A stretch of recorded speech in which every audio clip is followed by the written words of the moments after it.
Assalamualaikum warahmatullahi wabarakatuh. Terima kasih kepada teman-teman dan dosen sekalian. Pada kesempatan kali ini, kami dari kelompok yang terdiri dari Abdul Aziz Awad Ismail, saya sendiri Gala Nur Handayani, dan juga Regina Fatima Paralevi akan menjelaskan tentang teori ekonomi politik kelembagaan dalam distribusi pasar vaksin. Untuk pembahasan yang pertama, yaitu pendahuluan, akan disampaikan oleh Regina. Silakan Regina.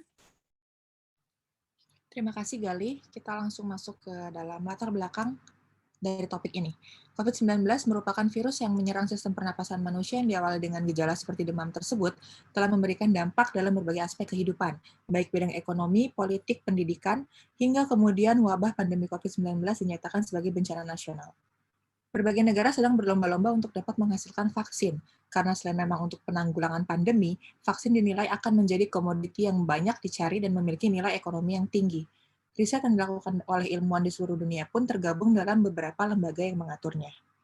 Vaksin yang dihasilkan ilmuwan tersebut dikategorikan sebagai karya intelektual manusia, dikarenakan dalam proses penghasilan tersebut manusia mendayagunakan intelektualitasnya, waktunya, trial and error, bahkan biaya yang tidak sedikit. Sebuah vaksin yang telah dilindungi melalui instrumen hukum pada akhirnya tidak boleh orang lain menggunakan secara sembarangan tanpa seizin penemu vaksin tersebut. Perlindungan ini disebut dengan TRIPS, Trade-Related Aspects of Intellectual Property Rights, atau aspek-aspek perdagangan yang bertalian dengan hak milik intelektual. Di Indonesia sendiri disebut dengan hak kekayaan intelektual atau HKI. Pelanggaran atas hak tersebut dapat menjerumuskan seseorang ke dalam masalah hukum. Berikutnya, kita masih dalam latar belakang masalah. Lebih dari 100 negara berkembang yang dipimpin oleh dua negara, yaitu Afrika Selatan dan India, kembali mengajukan kasus ke Organisasi Perdagangan Dunia atau WTO, World Trade Organization, untuk pengabaian aspek kekayaan intelektual terkait perdagangan tersebut. Upaya itu akan menghilangkan hambatan hukum bagi lebih banyak negara dan produsen untuk memproduksi vaksin sehingga dapat menghapus ketimpangan akses terutama di negara-negara miskin dan berkembang di dunia. Ketimpangan akses vaksin selama ini dinilai akibat praktik monopoli kekayaan intelektual oleh perusahaan farmasi besar. Namun demikian, banyak dari negara kaya seperti Amerika Serikat, Inggris, dan Uni Eropa memblokir proposal tersebut. Semua pengembang vaksin terkemuka telah memperoleh keuntungan miliaran dolar dari subsidi publik, tetapi perusahaan farmasi telah diberikan hak monopoli untuk memproduksi dan mendapatkan keuntungan dari mereka. Pada saat yang sama, para produsen yang memenuhi syarat di seluruh dunia bersiap untuk memproduksi lebih banyak vaksin jika saja mereka diizinkan mengakses teknologi dan pengetahuan yang sekarang ditahan secara rahasia oleh perusahaan-perusahaan ini. Fokus dalam riset ini adalah bagaimana peranan lembaga yang hadir di tengah-tengah upaya pendistribusian vaksin COVID-19 apabila dikaitkan dengan teori ekonomi politik kelembagaan. Selain itu, penjelasan kali ini juga akan menilik tentang bagaimana aspek hukum atas hak intelektual vaksin COVID-19 yang dapat mempengaruhi eksternalitas pasar vaksin tersebut. Kemudian kita masuk ke dalam kerangka teori. Ekonomi kelembagaan dapat dijadikan sebagai salah satu bentuk pemecahan masalah-masalah ekonomi maupun politik. Pandangan ini didasarkan pada kenyataan bahwa sebagian besar persoalan ekonomi maupun politik justru berada di luar ruang lingkup ekonomi dan politik itu sendiri, yaitu dalam kelembagaan yang mengatur proses kerja suatu perekonomian maupun proses-proses politik. Hadirnya teori ekonomi politik kelembagaan dalam pendistribusian vaksin COVID-19 di Indonesia sendiri dikarenakan Indonesia menerima pinjaman senilai 450 juta US dollar atau setara dengan 6,3 triliun rupiah dari Asian Development Bank. Pinjaman ini akan diberikan kepada PT Bio Farma untuk membeli vaksin. Kemudian PT Bio Farma Persero mendistribusikan vaksin ke fasilitas layanan kesehatan milik masyarakat atau swasta. Vaksin ini dapat dibeli melalui lembaga yang telah ditunjuk untuk mendistribusikannya, yaitu Kadin, Kamar Dagang dan Industri Indonesia, yang disebut dengan vaksinasi gotong royong. Mengikuti aspek teori tersebut, kita juga akan membahas tentang kesiapan negara produsen vaksin COVID-19 untuk memenuhi kebutuhannya secara global. Di samping pembahasan tersebut, beragam upaya pemerintah Indonesia pun telah dikerahkan untuk menanggulangi penyebaran virus COVID-19 itu sendiri. Namun dikarenakan begitu banyaknya kebijakan dan juga keputusan yang terus berubah-ubah sampai saat ini, respon masyarakat pun bervariatif. Sebagian besar menyampaikan kritik ketidakpuasannya terhadap pemerintah atas penanganannya yang dianggap lalai. Lalu apakah benar demikian? Mari kita bahas lebih lanjut di kajian pustaka berikutnya. Kita masuk ke dalam bagaimana cara Indonesia mendapatkan vaksin. Mengikuti penjelasan dalam kerangka teori sebelumnya, Indonesia telah mendapat pinjaman dari ADB yang kemudian diberikan kepada PT Bio Farma untuk membeli vaksin. ADB melalui Responsive COVID-19 Vaccines for Recovery atau yang disebut dengan Recover akan mendanai pembelian sekurang-kurangnya 65 juta dosis vaksin COVID-19 yang akan ditujukan bagi kelompok prioritas di Indonesia. Pinjaman untuk Indonesia ini didukung oleh Asia Pacific Vaccine Access Facility atau yang disebut dengan APVAX, yaitu salah satu lembaga selain COVAX itu sendiri yang memiliki otorisasi tersebut, di mana APVAX telah menyediakan anggaran senilai 9 miliar US dollar untuk mendukung ketersediaan vaksin bagi negara-negara berkembang anggota ADB. Untuk memperoleh pembiayaan lewat APVAX, harus memenuhi setidaknya 1 dari 3 kriteria, yakni pertama, vaksin diadakan melalui COVID-19 Vaccines Global Access Facility atau COVAX, lalu yang kedua memenuhi syarat prakualifikasi Organisasi Kesehatan Dunia atau WHO, dan yang terakhir, mendapatkan otorisasi dari otoritas regulator yang ketat, atau yang disebut dengan Stringent Regulatory Authority. Dan kita masuk ke penjelasan berikutnya yang akan disampaikan oleh Galih. Silakan Galih. Terima kasih Regina. Berikutnya kita masuk ke Stringent Regulatory Authority. Nah, ini adalah contoh dari beberapa SRA tersebut yang berlaku di Inggris. Salah satunya adalah MHRA yang merupakan agen SRA yang diadaptasi oleh pemerintah Indonesia dalam kasus Emergency Use Authorization atau EUA, di mana proses inilah yang mempermudah Indonesia dalam memiliki perizinan untuk mendistribusikan vaksin ke warganya. Hal ini tentunya merupakan kabar yang baik untuk masyarakat Indonesia, karena MHRA merupakan salah satu dari 6 Stringent Regulatory Authority yang memiliki mekanisme reliance dengan BPOM. Berikutnya kita masuk ke jenis vaksin COVID-19. Nah, di foto berikut ini merupakan beberapa jenis vaksin yang telah berhasil dibentuk, disetujui oleh WHO, dan juga didistribusikan ke seluruh dunia. Indonesia saat ini sudah berhasil mengimpor sebanyak 125,5 juta dosis vaksin Sinovac dan 50 juta vaksin AstraZeneca beserta jenis-jenis vaksin lainnya yang masih dalam tahap pembahasan kontrak dengan syarat dan ketentuan yang berlaku. Negara yang telah berhasil menciptakan vaksin untuk COVID-19 tersebut adalah India, Amerika Serikat, China, Eropa, dan juga Inggris. Vaksin yang sudah dihasilkan kemudian didistribusikan dengan nilai jual yang tinggi dan persyaratan yang harus dipenuhi terlebih dahulu. Sebagai salah satu contohnya, Indonesia saat ini masih dalam tahap diskusi untuk membeli vaksin Pfizer yang memiliki persentase akuransi yang paling tinggi di antara vaksin-vaksin lainnya, yang mereka meminta syarat untuk dibebaskan dari hukum jika terbukti bermasalah. Di samping itu, vaksin jenis ini juga harus disimpan dalam lemari pendingin khusus untuk menjamin akurasinya.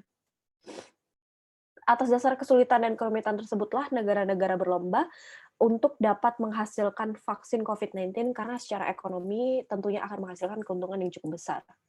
Dengan begitu, siapapun yang menciptakan vaksin COVID-19 ini memiliki hak untuk melakukan pengajuan atas hak kekayaan intelektual atau HKI, sehingga dapat mengendalikan pasar vaksin dan menetapkan harga pasar. Negara yang pertama kali menemukan, menciptakan, dan memproduksi vaksin dapat menggunakan vaksin tersebut sebagai bargaining power dan alat hegemoni, serta menjalankan kepentingan nasional tersebut dalam bidang ekonomi, politik, bahkan hingga militer. Seperti yang sudah disampaikan pada pembahasan di latar belakang sebelumnya, ada suatu petisi yang beredar kepada WTO yang diajukan oleh beberapa negara berkembang. Namun berbeda dengan negara-negara tersebut, negara maju justru memblokir petisi yang ada. Seperti yang dilaporkan oleh Deutsche Welle saat konferensi WTO tanggal 4 Februari lalu, bahwa menurut kelompok ini, penangguhan HKI vaksin hanya akan menghambat riset dan inovasi untuk penanganan COVID-19.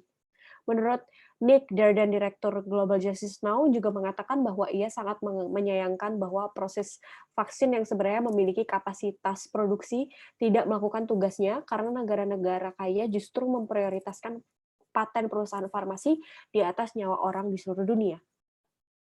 Dari perbedaan pendapat tersebut, maka dapat kita kaitkan dengan eksternalitas pasar karena adanya kegiatan ekonomi yang dikelola oleh pemerintah. Tidak dapat dipungkiri, pandemi COVID-19 memang sangat berdampak pada perekonomian negara.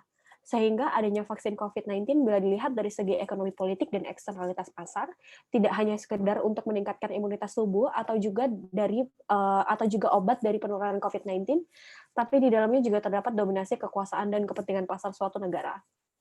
Vaksin COVID-19 juga berhubungan dengan ekonomi politik banyak negara.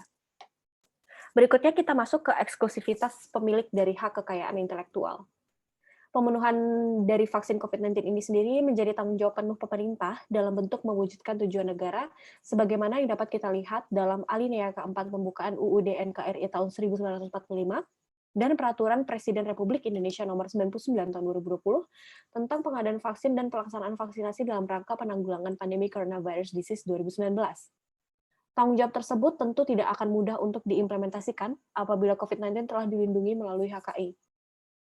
Hal tersebut dikarenakan HKI memberikan hak eksklusif kepada pemegang atau pemilik hak tersebut. Eksklusivitas tersebut membuat orang lain atau pihak lain yang menggunakan, menjual, mengimpor, menyewakan, menyerahkan, menyediakan untuk dijual itu memerlukan izin dari pemilik.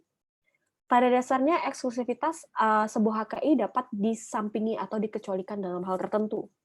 Hadirnya negara dalam memenuhi kebutuhan tersebut dapat mengesampingkan eksklusivitas sebuah kekayaan intelektual yang telah memperoleh perlindungan. Sehingga keeksklusifan sebuah HKI itu memang bukan tanpa batas, melainkan tetap ada batasannya. Terlebih karena semua negara membutuhkan vaksin COVID-19 untuk mengatasi pandemi global ini. Oleh karena itu, peran intervensi pemerintah melalui kelembagaan terhadap vaksin COVID-19 juga diperlukan dalam hal penertiban pendistribusian vaksin. Berikutnya kita masuk ke pembahasan yang akan disampaikan oleh Aziz. Silakan Aziz. Baik, terima kasih. Selanjutnya, tanggapan masyarakat atas upaya pemerintah dalam penanganan COVID-19. Bagaimana proses awal pemerintah dalam upaya penanggulangi penyebaran COVID-19 memang terus menuai kritik. Namun kritik tersebut juga bukanlah bentuk protes masyarakat terhadap pemerintah yang tanpa alasan dan tak berbasis. Hal tersebut dipicu karena serangkaian inkompetensi yang terjadi selama pemerintah berusaha menangani COVID-19 tersebut. Di antaranya adalah perubahan begitu banyak kebijakan yang terkesan tidak profesional membuat masyarakat menilai pemerintah tidak kompeten dalam menangani kasus COVID-19. Lambatnya respon pemerintah untuk penanganan COVID-19. Kasus korupsi Kementerian Sosial terhadap dana bantuan sosial. Sebanyak 42,8% respon menilai bahwa pemerintah kurang cepat dan kurang efektif dalam menangani penyebaran COVID-19. 36,3% menilai Presiden lalai terhadap penanganan COVID-19 dan 35,1% menilai Menteri Kesehatan kurang cepat dan tepat dalam penanganan COVID-19 dalam survei yang dilakukan oleh laman berita Kompas. Sehingga memang tidak heran apabila masyarakat saat ini cenderung was-was dalam mengikuti peraturan dan kebijakan-kebijakan yang ditetapkan oleh pemerintah terkait penanganan COVID-19.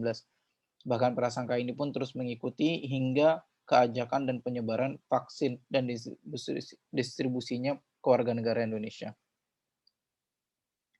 Lalu dampak negatif banyaknya campur tangan ekonomi politik kelembagaan. Salah satu kelemahan teori ekonomi politik kelembagaan pada kasus distribusi vaksin COVID-19 terlihat bahwa campur tangan kelembagaan tidak hanya memiliki dampak positif, tapi juga negatif. Keterbatasan khalayak umum untuk mengakses formula pembuatan vaksin dikarenakan pembatasan dalam HKI.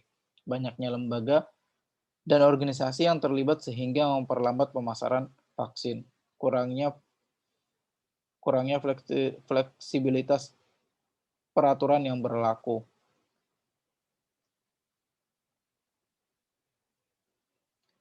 Sampailah kita pada kesimpulan dari penelitian kelompok ini.